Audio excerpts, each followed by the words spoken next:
India has registered its protest with Beijing against China's illegal attempts to alter facts on the ground after recent satellite pictures indicate China building a road into the lower Shaksagam Valley of Pakistan-occupied Kashmir, which faces the Siachen Glacier.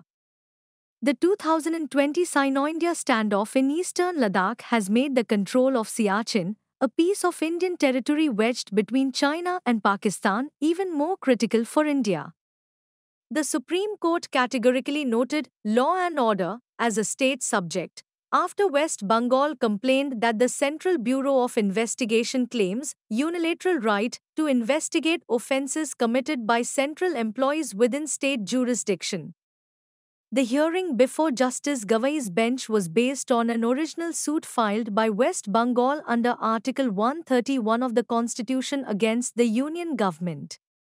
Police arrested pro-Palestinian protesters on college campuses across the U.S. overnight, notably at the University of California, Los Angeles, where chaotic scenes played out early on Thursday as officers in riot gear surged against a crowd of demonstrators and made arrests.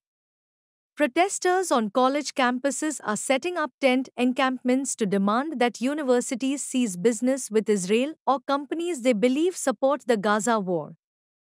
A study by the Kerala State Forest Protective Staff Organisation, an association of frontline forest officers, called for removal of exotic species such as Acacia mearnsii and eucalyptus from forest areas to help ensure food for wild elephants at Chinnakkanal in Munnar.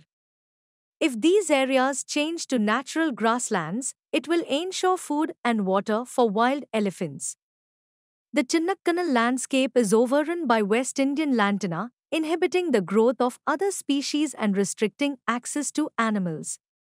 The goods and services tax revenue collections in April recorded 2.1 lakh rupees crore, reflecting a year-on-year growth rate of 12.4% over the previous highest tally of 1.87 lakh rupees crore in the same month last year.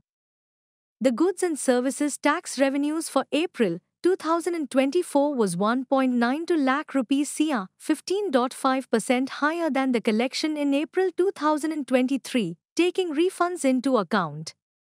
The standard essential patents cover technologies adopted by the industry as standards.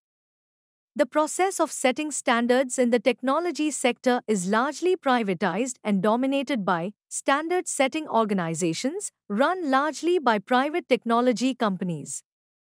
Countries such as India, with little innovation in the telecom sector, have very little influence over how standards are set or how SEPs are licensed. India's manufacturing activity eased in April but still signaled the second-best improvement in 3.5 years, as per the seasonally adjusted HSBC India Manufacturing Purchasing Managers Index, which slid to 58. 8 from March's 16-year high of 59.1. New orders rose at the second strongest pace in almost 40 months, with domestic demand rising faster than export orders. Output growth slowed but was still the second fastest in 42 months.